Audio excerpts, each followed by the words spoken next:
Assalamualaikum guys, welcome back to my YouTube channel and you are watching now Learn with Noor. Hope you are doing well and understand my videos, my lectures on the bank. So today's topic of our lecture is Islamic banking. Now we start the lecture. How Islamic banking is different from the conventional banking. We are start from the definition.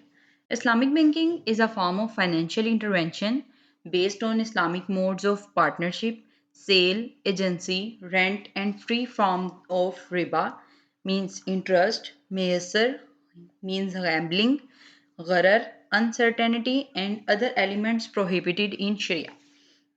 अगर बात की जाए Islamic banking की तो Islamic banking conventional banking से मुख्तलिफ है।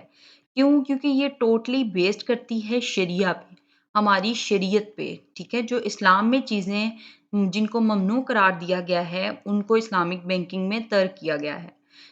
अगर हम बात करें कन्वेंशनल बैंकिंग की तो उसमें एक कॉन्सेप्ट आप सबको लोगों को पता होगा कि उसमें सूद का एलिमेंट होता है जिसे हम इंटरेस्ट या प्रॉफिट बोलते हैं। ठीक है? जो इस्लामिक बैंकिंग है वो इंटरेस्ट फ्री होती है, इंटरेस्ट फ्री बैंकिंग होती है, इसमें सूद का एलिमेंट नहीं होता। इसमें मेसर मीन्स गैम्बलिंग, चोरी वगैरह का जो है फैक्टर नहीं होता या जुए का फैक्टर नहीं होता। अनसर्टेनिटी मीन्स कि आपका जो है रिस्क फैक्टर इसमें मौजूद होता है, ठीक है? And other elements prohibited in शरिया। अब इस्लामिक बैंकिंग जो है वो टोटली बेस करती है हमारे इस्लामिक प्रिंसिपल्स पे। जो हमारे इस्लाम में ममनू किया जाता है, उन चीज़ों को तर्क किया जाता है और जिन चीज़ों को अलाउ किया गया है अगर देखा जाए तो तिजारत को इस्लाम में हलाल करार दिया गया है, लेकिन सूद को हराम करार दिया गया है।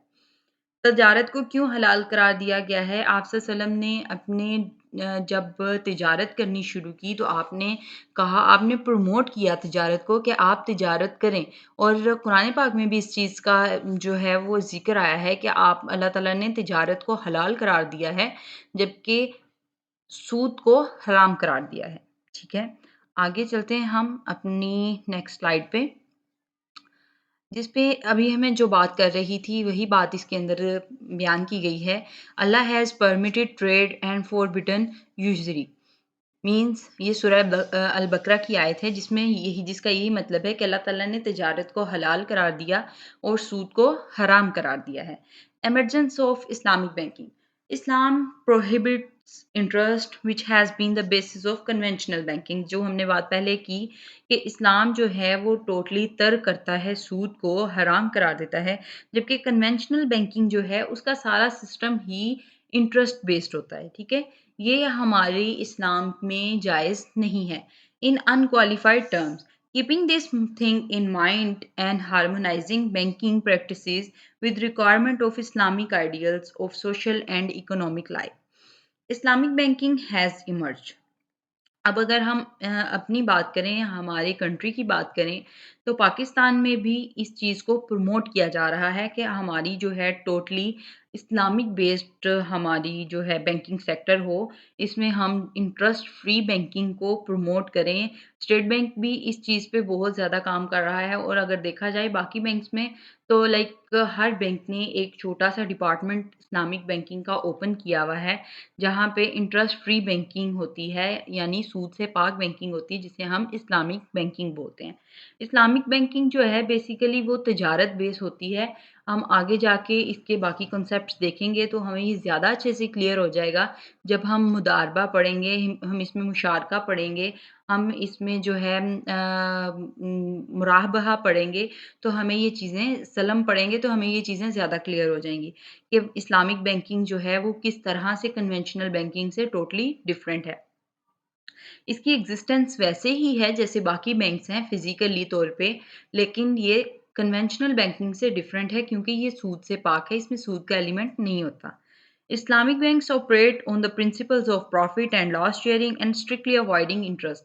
जो बात हमने पहले कही कि ये जो है इंटरेस्ट को स्ट्रिक्टली अवॉइड करते हैं और इसमें ये जो प्रॉफिट एंड लॉस शेयरिंग है इसका जो एलिमेंट है वो एग्जिस्ट करता है कि अगर प्रॉफिट होगा तो वो भी दोनों पार्टीज़ में इक्वली डिवाइड किया जाएगा। यानी ये नहीं होगा कि आपको प्रॉफिट हुआ तो वो सिर्फ़ आपको ही प्रॉफिट हुआ और अगर आपको लॉस हुआ तो वो सिर्फ़ आपको ही लॉस हुआ। इस तरह से इसमें नहीं होता। अगर प्रॉफिट होगा तो वो बैंक का भी प्रॉफिट होगा, वो आपका भी प्रॉफिट होगा और अगर लॉस होगा तो वो बैंक का भी लॉस होगा और आपका भी लॉस होगा, ठीक है? उसके बाद हम देखते हैं which is the root of all exploitation and is responsible for large scale inflation and unemployment. जी हाँ, ये चीज़ इसमें है कि ये जो सूद है और जो प्रॉफ़िट एंड लॉस शेयरिंग का रेशियो है, अगर ये जो सूद है, यही जड़ है, ठीक है? तमाम बुराइयों की जड़ यहीं से स्टार्ट होती है। जब हमने अपना टोटली बैंकिंग का सिस्टम जो हमारे कंट्री का होल्ड इकोनॉमिकली जो है वो चला रहा है, अगर वही हमारा सूद बेस्ड होगा, तो हम उसको कैसे आगे कवर कर सकेंगे? तो हम कैसे रिस्पॉन्सिबल हो सकेंगे? और सूद के बारे में कहा गया है कि जो इंसान जो है वो सूद के कारोबार करता है या सूद लेता है, सूद देता है, वो अल्लाह ताला से जंग बंदी है उसकी, अल्लाह ताला से जंग करता है माज़अल्लाह। तो ये अगर हमारा टोटली बेस्ड होगा इंटरेस्ट पे, तो हम कैसे अपनी कंट्री को ग्रो कर पाएँगे? अनएम्प्लॉयमेंट ऑब्वियसली इससे ज़्यादा होगी, इन्फ्लेशन ज़्यादा होगी, ये चीज़ें रिस्पॉन्सिबल हैं इन्फ्लेशन और अनएम्प्लॉयमेंट के। ओके, अगर अब हम देखें तो सोर्स क्या हैं इस्लामिक लॉज़ के? हम इस्लामिक लॉज़ कहाँ से ले सकते हैं? सबसे पहले है हमारा कुरान, ठीक है? होली कुरान, देन द सुन्नह ऑफ होली प्रॉफिट सल्लल्लाहु अलैहि वसल्लम, देन इज्मा, कॉन्सिक्वेंसेस ऑफ उम्मह एंड कियास यानी एनालॉजी, ठीक है? हमारे पास ये 4 मुख्तलिफ सोर्सेज़ हैं, जिनसे हम लोग ले सकते हैं अपना इस्लामिक लॉज़ फ़ॉलो कर सकते हैं। सबसे पहले कुरान पाक से कोई चीज़ अगर हम किसी चीज़ के बारे में मालूमात लेना चाहते हैं, तो देन सबसे पहले हम उसको कुरान पाक से सर्च करेंगे। अगर वो कुरान पाक से नहीं हमें मिलती देन वो सुन्नत से जो है हम लेंगे और उसके बाद अगर उसमें उससे भी हमें क्लियर नहीं होती तो हम इजमा करेंगे यानी कि जो हमारे मुफ्ती हैं और जो हमारे आलिम हैं हम उनसे इस चीज़ पे वो करेंगे और कियास यानी एनालॉजी है कि कुछ ऐसी चीज़ें होती हैं जिनको हम बयान नहीं कर सकते, ठीक है? उसके बाद अगर हम नेक्स्ट स्लाइड की तरफ जाएँ तो इसके अंदर है history and development of Islamic banking. जी हाँ, इसमें हम देखते हैं कि इस्लामिक बैंकिंग जो है बेसिकली स्टार्ट कब से हुई? Steps for Islamisation of banking and financial system of Pakistan were started in 1977 to 1978। जी हाँ, बैंकिंग जो है वो टोटली फाइनेंशियल सिस्टम पाकिस्तान का स्टार्ट हुआ था, वो 77 में हुआ था। जब हमारी पाकिस्तान और बांग्लादेश अलहदा-अलहदा हुए तब इधर जो है पाकिस्तान में ज़ुल्फ़िकार अली भुट्टो साहब की गवर्नमेंट थी और उन्होंने बैंकिंग के लिए अच्छे जो है इक़दामात उठाए और बैंकिंग के सिस्टम को स्ट्रॉन्ग किया काफ़ी। लेकिन इस्लामाइज़ेशन का जो कॉन्सेप्ट है वो 1977 से 78 तक शुरू हुआ, जिसमें Pakistan was among the 3 countries in the world that had been trying to implement trust free banking at comprehensive और नेशनल लेवल। पाकिस्तान उन 3 ममालिक में से एक है जो कि ये कोशिश कर रहे हैं कि हम जो है इस्लामिक बैंकिंग को अपने नेशनल लेवल तक लेके आएँ, ताकि इसमें इंटरेस्ट फ्री बैंकिंग हम कर सकें। इसमें जो है अगर हम बात करें मलेशिया की, तो मलेशिया में टोटली इस्लामिक बैंकिंग अप्लाई हो रही है। वहाँ पे इंटरेस्ट फ्री बैंकिंग है। वहाँ पे जो कन्वेंशनल बैंकिंग है उसका कांसेप्ट नहीं है। वो लोग इस्लामिक बैंकिंग को फ़ॉलो करते हैं। ठीक है? उसके बाद अगर देखें beginning in the 1960s Islamic banking resurfaced in the modern world and since 1975 many new interest free banks have opened। अब इसमें बात की जा रही है कि जब 1960s के बाद इस्लामिक जो सरफेस है एक मॉडर्न वर्ल्ड में कन्वर्ट होना शुरू हुआ, देन 75 में many new interest free banks have opened.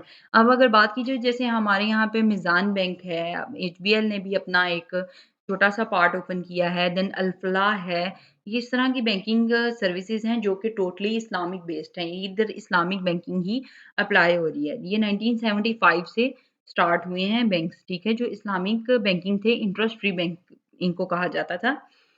Though the majority of these institutions were founded in Muslim countries, Islamic Bank also opened in Western Europe during the early 1980s।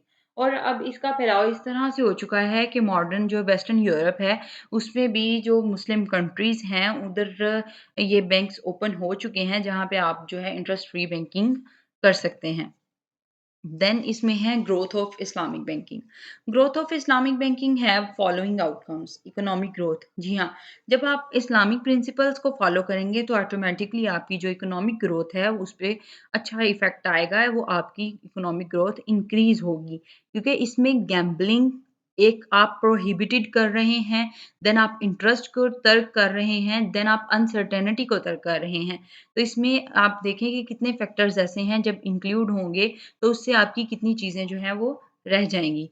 Financial products based on risk sharing and profit sharing, ये मैंने आज जैसी बात आपसे पहले भी की कि इसके टोटल एलिमेंट जो हैं वो रिस्क शेयरिंग और प्रॉफिट शेयरिंग पे होते हैं, कि अगर रिस्क होगा तो भी दोनों का होगा, अगर प्रॉफिट होगा, लॉस होगा तो भी दोनों का होगा। Provide acceptable financial return for investors, जी हाँ, ये फाइनेंशियल जो है रिटर्न इन्वेस्टर्स के लिए एक एक्सेप्टेबल है इसमें कि आप इन्वेस्ट कर सकते हैं। Islamic banks are most active are in trade and commodity finance and leasing. Islamic banking जो है वो एक्टिव, इसमें ये है कि बेसिक जो आपको मैं अगर फ़र्क की बात करूँ तो कन्वेंशनल बैंकिंग टोटली बेस्ड करती है आपकी मनी पे, आपके कैश पे। अगर आप लोन लेने भी जाते हैं तो वहाँ से आपको लोन कैश में मिलता है। लेकिन इस्लामिक बैंकिंग में आपको मनी या कैश पे लोन नहीं दिया जाता। आपको ऐसा नहीं होता कि फॉर एग्ज़ाम्पल आप मीज़ान बैंक में गए, आपने उन्हें कहा कि मैं एक घर खरीदना चाहती हूँ या चाहता हूँ, आप मुझे जो है वो लोन दे दें 60 लाख का। तो ये कभी भी नहीं होगा कि वो आपको 60 लाख का लोन उठा के आपके हाथ में रख दें कैश, कि ये आप लें 60 लाख का लोन और आप इस पे हमें जो है इंटरेस्ट देते रहें, नहीं। वो बैंकिंग जो है वो ट्रेड बेस्ड होती है। वो आपको कहेंगे हम आपको घर परचेज़ करके देते हैं, ठीक है? देन जो एक आपको पता है एक ब्रोकरी होती है, ब्रोकर जो रखते हैं जब आप घर की जो आपको कोई घर अगर खरीद के देता है ब्रोकर, तो वो अपनी ब्रोकरी अपनी कमीशन रखता है जो कि जायज़ है, ठीक है? उसने एफर्ट की हुई होती है। बैंक आपको कहेगा कि आपको जो घर चाहिए आप मुझे बताएँ, मैं आपको खरीद के देता हूँ। देन उसमें जो है मैं अपना एक प्रॉफ़िट कह लें या कमीशन कह लें, जो कि मेरा होगा एक ब्रोकरी की सूरत में। बैंक जो है बहुत सी आप एक ही टाइम में बहुत से फंक्शंस जो हैं वो परफ़ॉर्म कर रहा होता है। तो बैंक आपको कहेगा कि मैं आपको वो घर खरीद के देता हूँ, देन आप मुझे पेमेंट करी जाएँ और कमीशन मुझे दे दें। ठीक है? जो कि उसकी ब्रोकरी की कमीशन होगी। तो ये चीज़ जायज़ है। आप बैंक को पेमेंट करेंगे, देन जैसे-जैसे वो बैंक अभी घर जो है वो बैंक के नाम होगा। जैसे-जैसे आप उसकी इंस्टॉलमेंट्स में या जैसे बैंक की शराइत होती हैं, जैसे आप उसको आप बैंक को देते रहेंगे, वो आपके नाम उतनी-उतनी जो ओनरशिप है वो ट्रांसफ़र करता रहेगा। ओके गाइज़, ये थी हमारी आज की वीडियो। होपफुली आपको वीडियो पसंद आई होगी। नेक्स्ट टॉपिक पे हम इंशाल्लाह इस पे बनाएँगे कि जो है हमारे डिफ़रेंस क्या है कन्वेंशनल बैंकिंग में और इस्लामिक बैंकिंग में, जिसमें हम लोग देखेंगे मुदारबा, मुशारका, गरर, अनसर्टेनिटी, गैम्बलिंग टोटली कॉन्सेप्ट्स को कवर करेंगे। Then till thank you very much. Don't forget to subscribe, like, comment and share my videos. It is give me I give effort to you and it is reward for me. Then thank you. Allah Hafiz.